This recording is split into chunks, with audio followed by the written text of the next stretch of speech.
All right, to this a suggestion via a channel member. The name of the video is Liberal City Governors Ramp Up Pushback to Trump's Deportations. Guys, here's the issue with that. The American people have in fact spoken.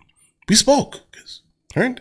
That means that the ideology of specifically the left in terms of the immigration crisis, the migrant crisis, you lost. Right? It says that the majority of America is ready to do finally, something against the migrant crisis. And your first thought is to push back against what the majority of the United States of America want.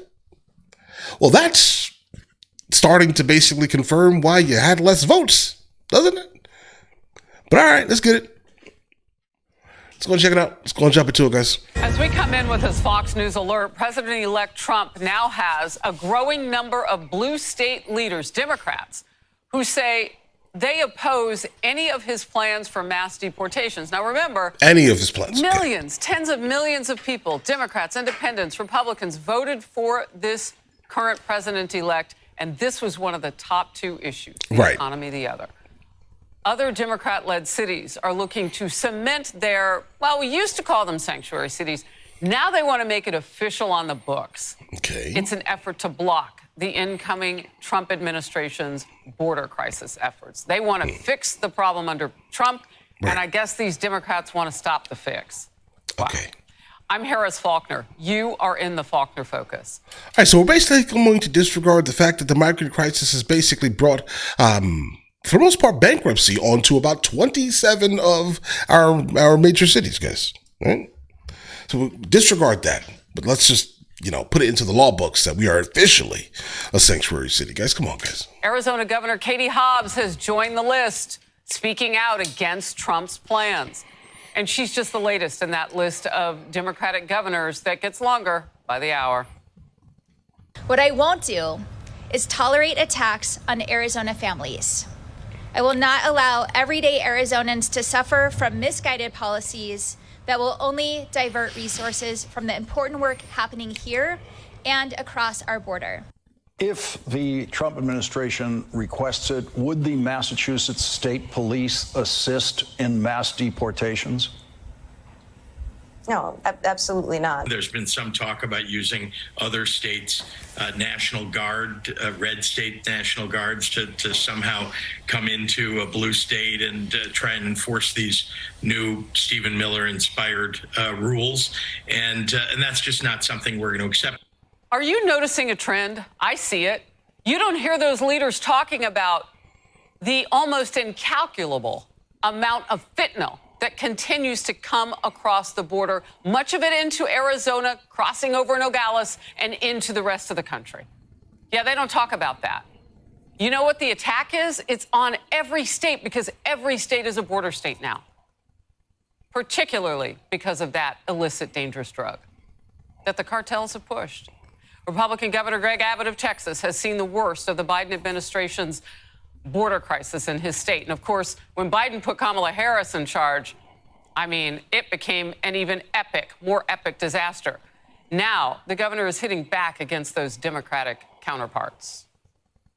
What the Americans demanded were, for one, safe communities, but for another, to stop the illegal immigration into our country, especially of those who pose great dangers, in whether it be in Arizona, whether it be in Massachusetts, or other places across the country where they're not going to be cooperating with ICE, with the borders with any effort to remove very dangerous criminals. They're going to see more crimes in their cities, and they're going to see more losses at the ballot box, because Americans are angry about this.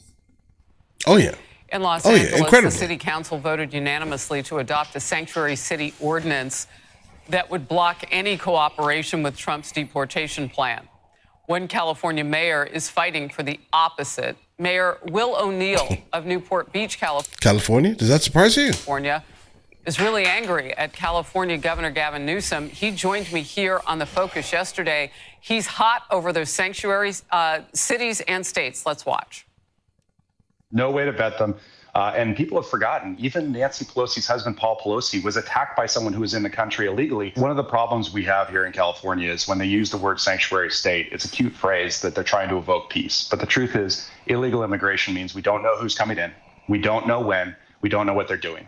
It's not just illegal, it's dangerous. It's not peaceful, it's destructive. And voters in California have shown their disgust with feeling unsafe. They are getting altitude sickness from this ivory tower that they're sitting in up there. And so one of the biggest problems we have is we have got to bring this back down. We have got to have grounded, good sense public policy in our cities. And California's sanctuary state policy is the exact opposite of that. And he's in cobalt blue California. Imagine. And guys, it's not even like we can say, you know what, this is what we should do. Since you want to call yourself a sanctuary city, don't worry, we'll go ahead and send every single one of these individuals directly to your sanctuary city. Why? Because we don't have borders between our states, guys, right? So that means that all that's going to happen is that people are going to go there and then, you know, branch out into the rest of the United States of America. You're not making America safe, right? You're really not. You're making it worse off, to be honest, with the sanctuary, city policies, guys. Now, again, not an issue at all with people that have come into the United States of America legally, people that have come in through some type of refugee status, people that have that actually qualify for asylum. No problems here, guys. It's the ones who are here for economic migrancy and remittance, guys. That's the problem, guys. But all right, let's get it. Imagine that. National correspondent Jeff Paul is in Los Angeles. Look, when you hear that mayor calling for common sense, I mean, you know that Trump has the mandate on this issue. Jeff. Absolutely, Harrison. California has been a sanctuary state since 2017, and Los Angeles has essentially followed the law in practice, so this shouldn't change too much. However, the city council's unanimous vote to make LA an official sanctuary city does send a message. Now, the law was proposed early last year, so it wasn't a direct response to Trump's election win, but it signals support for the city's large migrant population, especially as the incoming Trump administration promises to carry out mass deportations. However, having all city council members agree to forbid city employees and resources from being used in federal immigration enforcement certainly shows strong resistance to Trump and his proposed policies. Yeah. Incredible resistance. If we know anything about the person who just won the election, we know that their bark is their bark, and their bark matches their bite. Given the re-election of Donald Trump and the consistent hate speech towards undocumented people and mixed status families, I can't think of a more pressing issue than this one today. Hate speech, guys. Stop the federal government from coming into cities like LA to carry out deportations, but it does make the jobs of federal agents more difficult. City employees, including local law enforcement, and city property can't be used to investigate, cite, arrest, hold, transfer, or detain any person for the purpose of immigration enforcement. Incoming Trump border czar Tom Homan says the idea is ridiculous and will only further endanger communities. If they don't want to help us get the hell out of the way, we're going to do it. If I got to send twice the amount of resources to that city, that's what we're going to do. If they would give us access to the jail, that would mean less agents in the community. For them pushing back and not letting us in the jail, it just means more agents are going to be in the community, so they're hurting themselves. The LA School Board, which oversees the nation's second largest school system, passed similar resolutions declaring itself both a sanctuary for immigrants and the LGBTQ plus community. Governor Gavin Newsom has already called a special legislative session to Trump-proof California laws. Harris? Wow. Well, I hope they can figure out how to protect. Bro, what is wrong with California? Seriously, are they, do you want to be in this union? Guys, do you want to be there? Because every single thing that we generally hear about California and encounter and through videos have always generally been just completely terrible, guys. Protect their citizens, though. Jeff Paul, thank you. And we have additional alarming information now that has just come out about the surge of unaccompanied and missing migrant children. These are children who've come in under the Biden-Harris administration, and the number continues to grow. A new report from a senior Senate Republican found, quote, top administration officials knew about the dramatic increase in illegal child labor, but took no meaningful steps to prevent its occurrence and prioritized speed over safety when releasing unaccompanied children to adult sponsors for political gain due to their failed immigration policies and the crisis at the southern border. So now what that means is perhaps we don't even know who those kids were given to in the first place. Not only could we not vet those little ones, because they don't have a digital footprint. Tom Homan, the incoming border czar, told us that on this very program days ago. But then now it comes out that, well, they were just putting them in the hands of anybody here. That is corrupt. What? Earlier this year, a DHS report found the administration lost track of more than 300,000 children. So we knew that part. That was a big focus during a dramatic House hearing yesterday. Republicans asking tough questions. The Biden-Harris administration's border policies have allowed dangerous cartels, criminals, and human traffickers to prey upon the world's most vulnerable people, unaccompanied children that come to our country.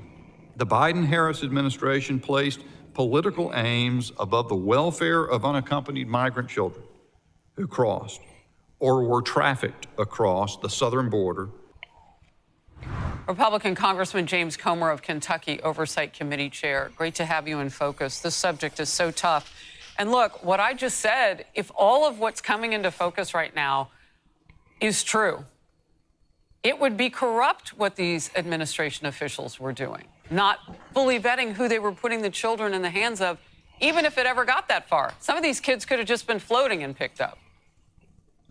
Yeah, it's corruption, it's inhumane, and it doesn't seem that there's a Democrat on Capitol Hill that's concerned about the children. This was a huge election in the issue. In the election, the number one this issue, is an epic number two failure issue, of the I'd say. Biden-Harris administration. Number two These issue. blue state governors know that. These Democrat members of Congress know that. Yet they want to continue to push forward with their open border policies. They have no remorse for these children. There's no oversight or accountability with respect to the Biden-Harris team and what they've done on the border and how they've not kept track of these kids, or the fentanyl pouring in. The Democrats don't care. Their mission is to get as many people into this country as possible. And I don't understand why. The American people spoke loud and clear. They're totally against this, and hopefully Trump will fix this on day one. And that's the part that I find absolutely crazy. Again, guys, if the majority of the country voted for something and completely against the idea that the left was basically pushing in terms of immigration and the economy, let's say, right?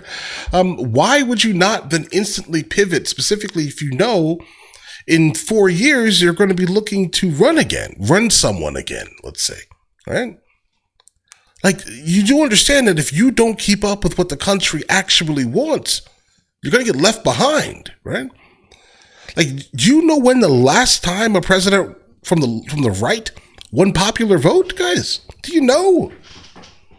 That's not a thing, guys. It's that's not a thing. So what does that tell you? Fix your ideology immediately. You may have gone too far over, bro. Is DHS too big? I mean, we have one man in charge, Secretary Alejandro Mayorkas. He's been impeached. The Senate wouldn't go through to remove him from his job. But, I mean, that agency has grown 16 heads.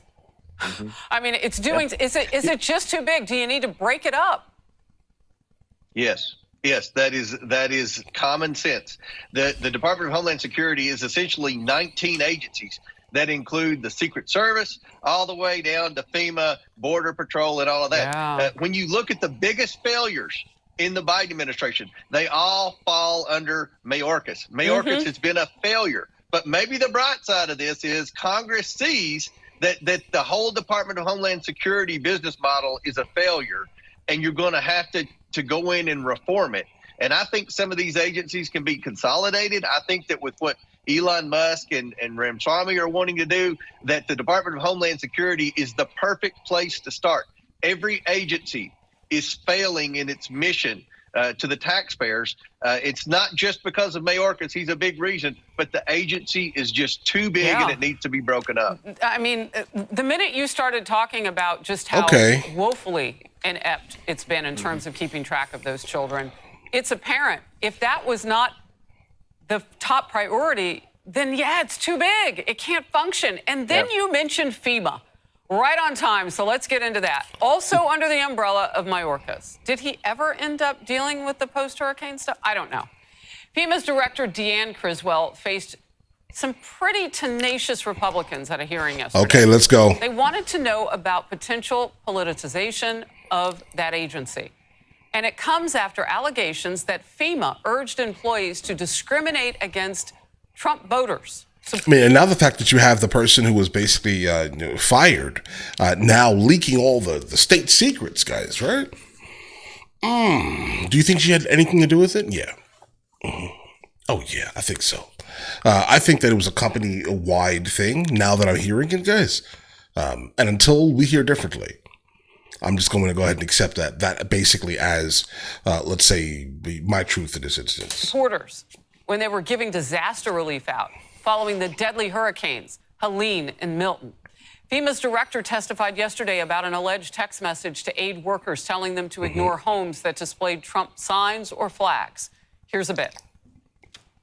Peter struck when he said, "Oh, I just went into Walmart. I can smell the Trump supporters." Disdain, this mindset that's in the government where everyone's deplorable, everyone's garbage, everyone is, smelly people at Walmart, and be mindful of those people in Western North Carolina. That's what it sounds like. FEMA appears to be plagued by poor decision-making and a serious lack of communication. This same employee alleged on TV that this was not an isolated event, and that FEMA essentially treats the homes of President Trump supporters as if they were homes of people with vicious dogs.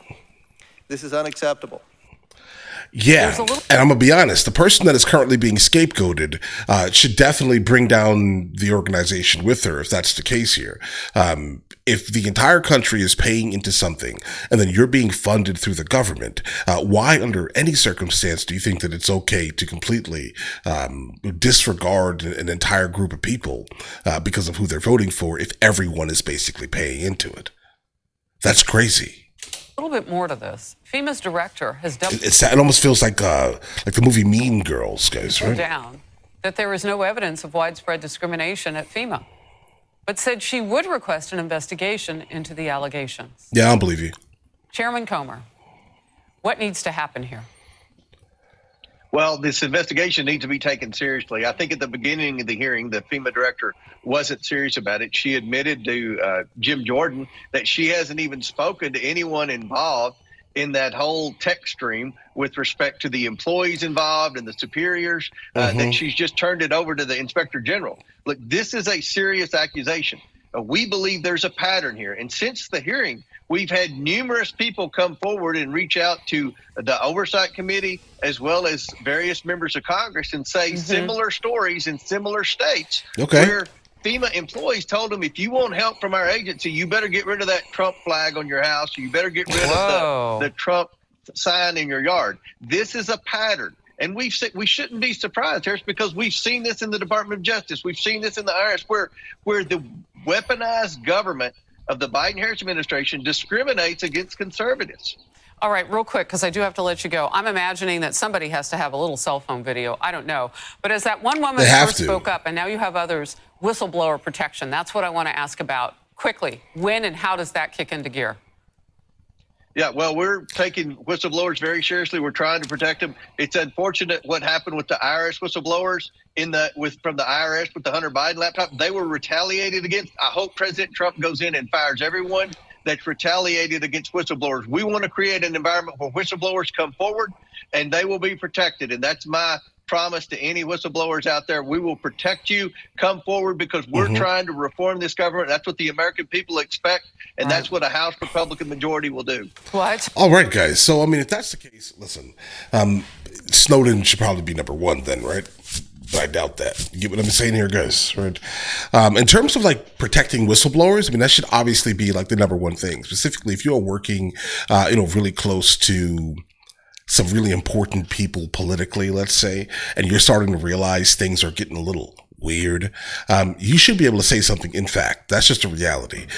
There'll be some people who would probably say that's not a great thing because it makes people feel bad, let's say, right? But if you've been following someone and that one person is not exactly like who they're, attempting to portray themselves as publicly, then there's obviously an issue. The public should definitely be able to know these things. Okay. Now I generally do not have an issue with FEMA.